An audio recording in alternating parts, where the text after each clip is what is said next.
the vaccine when it comes out, which will be sometime in the next week or so, we anticipate, with several other hospitals around the state to follow within 24 to 48 hours after the initial distribution. So that's all I really have on the front end. I'll be happy to take any questions that you have. Why was South chosen? Well, I can't really answer exactly why South was chosen, but I can tell you that all the hospitals in the state were given the opportunity to fill out a rather extensive questionnaire from the Alabama Department of Public Health that included questions about how many healthcare workers you have, whether you have the ability to store a vaccine at minus 80 degrees centigrade, and we ordered 2 of the super cooled freezers back in August when the announcement first came out. So we have 2 of the coolers, 1 at each of our hospitals. We also have been working very closely with the city on both the testing program for COVID-19 and actually piloted this with a flu vaccine earlier this year through our testing site. You know how many vaccines you'll be getting initially and how those will be dispersed? I understand healthcare workers will probably be the initial. Yeah, so to my the distribution of vaccines has been distributed by the Alabama Hospital Association, and we're due to receive about 2,000 vaccines here at University Hospital and about 1,000 vaccines at Children and Women's Hospital.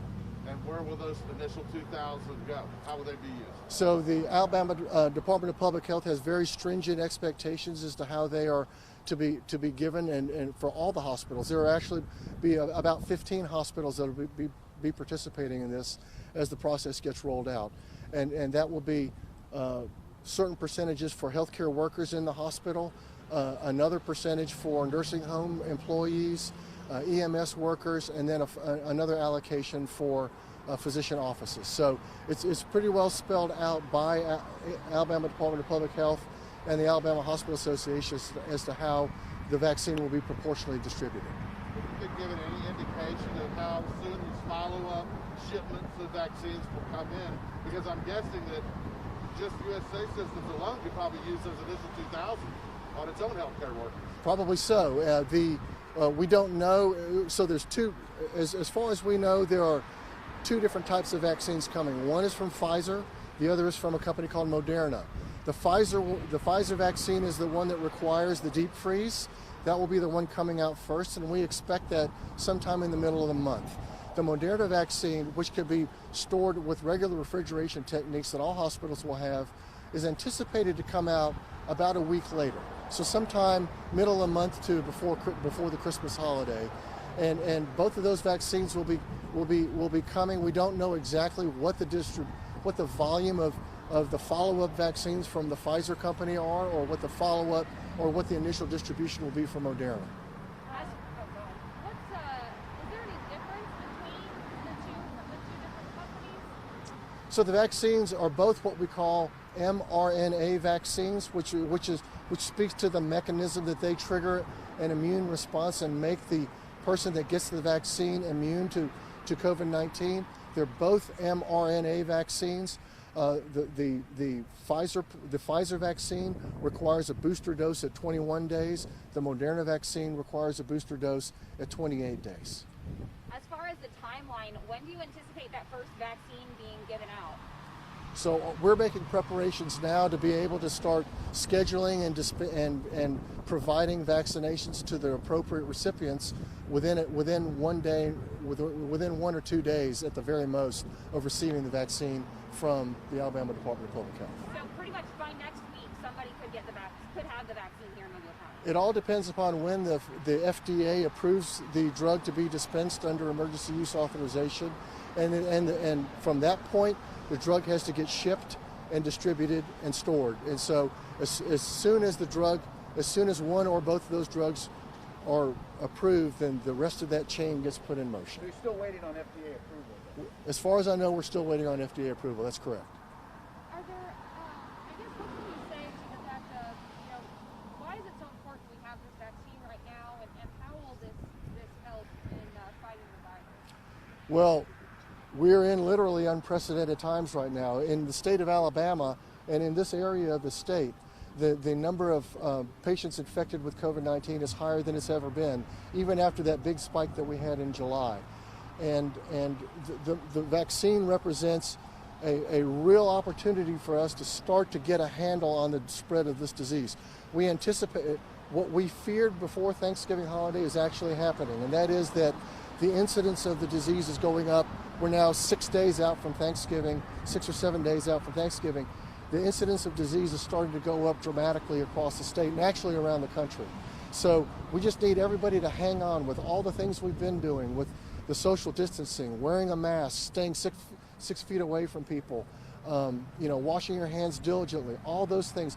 Now's not the time to give up. We've got to hang in there with those things as the vaccine gets distributed, because it's going to take months to distribute the vaccine across the entire population at the very least. So we've still got a ways to go. We can't let down now. We've been getting a lot of questions, and I feel like this is one that you might want to speak to. A lot of people asking, is it safe? Would doctors take it? What do you have to say about that? We believe the vaccine is safe. We've told our employees in our healthcare system that it's safe to receive the vaccine. There are side effects. Probably about 10 to 15% of patients have important side effects that actually, they can feel or that are reportable. But if the FDA believes it's safe, we're going to go full speed ahead with it. Personally speaking, I'm going to as soon as my turn comes up in line, I'm going to receive the vaccine. So that's our recommendation. Dr. Chang, so I understand how these first 2,000 or so doses will be used. Will those all essentially be boosters for 2,000 people? Then they'll be scheduled to come back and get their follow-up at a point in the future? Or how will that work? That's exactly right. So we are creating a scheduling system that will allow people within each of those groups. Again, there are 4 groups. Healthcare workers within the hospitals. Number 2 would be emergency medical personnel. Number 3 would be nursing home personnel. And number 4 would be physicians in the outpatient offices. The scheduling system that we're creating will allow scheduling by group over time in the allocation and the proportions that the Alabama Department of Public Health has specified. Those people will come in at a predetermined time, receive their vaccine, and at the time of their vaccine be given a reminder and scheduled for the follow-up dose or the booster dose at 21 days or 28 days, depending on the vaccine. They'll also be observed for 15 minutes to make sure they don't have any immediate side effects. All this will be done under appropriate social distancing precautions, and we will obtain from them contact information so that we can schedule their booster dose at the appropriate time interval. So does that mean then that people will be notified via that system when it's their turn to get the vaccine? As I understand it, it's going to be left up to the various facilities that are giving the vaccine to work out the best way to schedule the follow-up dose with each person that gets the vaccine. And with that 15-minute period, it kind of sounds like drive-through will not be an option for this vaccine. It'll be like an in-office kind of a visit? Drive-through will be an option. I can speak for USA Health. We're going to have three vaccination sites, one within each hospital and one drive-through site at one of our hospitals. We haven't determined which one yet. But the mechanism for doing that is very similar in a lot of ways. The infrastructure is similar to what we've been doing in our partnership with the city with regards to the testing and the flu vaccine distribution with the city. So we think we're ready. We just have to pick the best site. Is there any way today, at this point, how many of those 2,000 initial doses will go to healthcare workers here at USA versus healthcare workers at Infirmary, Spring Hill? You see what I'm saying? So that's a great question. So of the doses that each hospital will receive, now remember, one of the first things I said was that there are 8 hospitals across the state that will be the pilot hospitals for the pre-positioned vaccine, but there are about 8 or 10, up to 22 other hospitals across the state that will be receiving vaccine within, as we understand it, 24 to 48 hours after those initial 8. So as we understand it, all the hospitals are being told to use the vaccine within their facility for their healthcare workers as a first step. Alabama's only getting about 37% of the tests that we initially thought we were getting. How is that impacting distribution here in Mobile? Well, it's just going to delay the ability to vaccinate the populations in the order that we've been instructed to vaccinate those populations. It'll just spread that out over further time. I mean, it would be nice if we had all that we were initially requesting or allocated to be able to hit those populations more quickly, but we'll just have to spread it out and work with what we have. Are you personally, I know you're happy that we're finally to this point, but are you surprised it took this long, or do you think this is sooner than you expected as a professional? I think this is sooner than we were ever expecting. You know, there's never been an mRNA vaccine brought to market before this time. So this is new technology, and it's unprecedented. And the fact that they've gotten in the time frame that we have, and gotten through the safety tests that have been carried out up to this point, I think is remarkable. Do you have any idea when the general public might, be able to, go and get their vaccine? So that's a great question. That the Advisory Council for Immunization Practices, which advises the FDA, has laid out for the FDA and the CDC, and therefore cascaded down to all the state departments of public health, the way they believe the vaccine should be given in terms of the population. There are three broad phases. There's phase 1, phase 2, phase 3, based upon the availability of the vaccine. We are early in phase 1, which we call phase 1A. When the vaccine becomes more broadly available and we can start inoculating the general public, will be sort of a continuum from 1B into phase 2 and phase 3. The population of people out there that are higher risk will be worked into, I believe it's 1A or phase 2, and then it'll go on down. And like I said, this is probably going to be several months in distribution. The booster dose time frame, 21 days with one, 28 with the other. Does that mean that patient who gets that initial booster has to be back on day 21, or has to wait at least 21 days before they get their next one? Is there an effective range that second dose has to come in? That's a great question.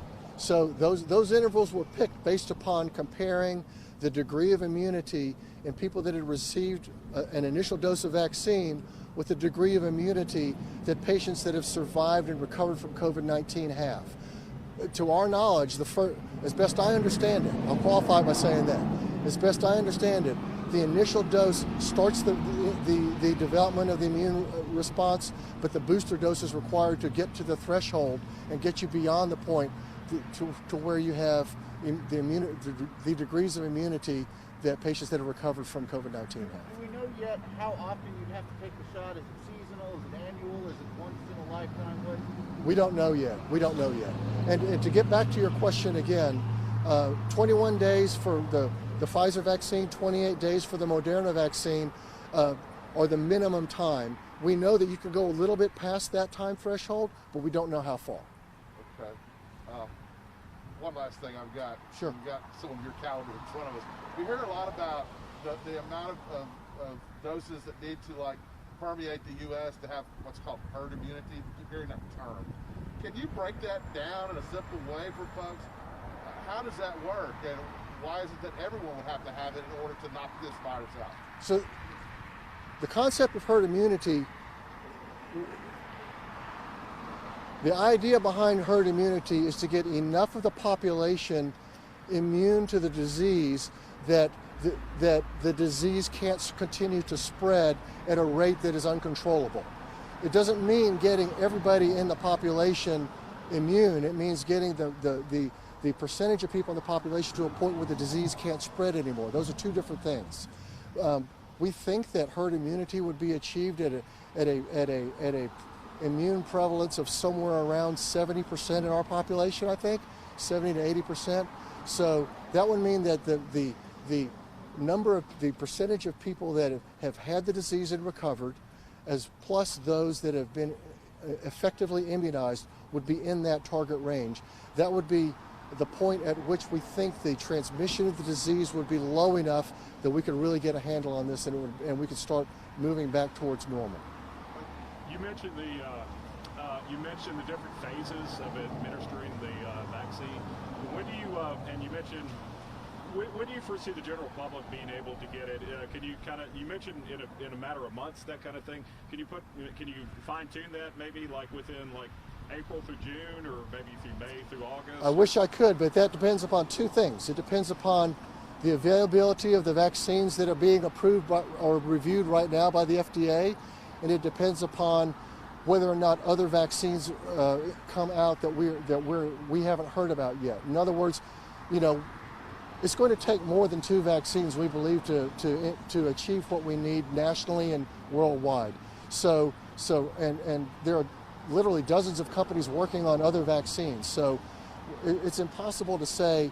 I can't give you a date because we don't know, number one, what the availability of the 2 vaccines that are imminently going to be approved are, and number 2, we don't know what else is coming down the pipeline. Well, we have March Madness this year. It's a beautiful day outside. I like Snickers better than Almond Joy. Is there anything that we're forgetting, though, that you think would be important for the public? No, I think you've hit it pretty well. You've got some really good questions. Thank you, Doctor. Thank you so much. Thank you all. We have some B-roll of our freezer that we're gonna. Awesome. Yeah. That we will send you an email for a web opening. Yes. That'd be awesome. Thank you very much. Yeah, that'd be good. Cool.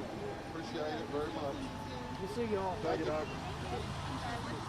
Thank you, Tom. Some B-roll. Thank y'all. We have some B-roll of one of I'm our. gonna go load. I'm smart too. I'm gonna drop around Oh, We open. and then load up.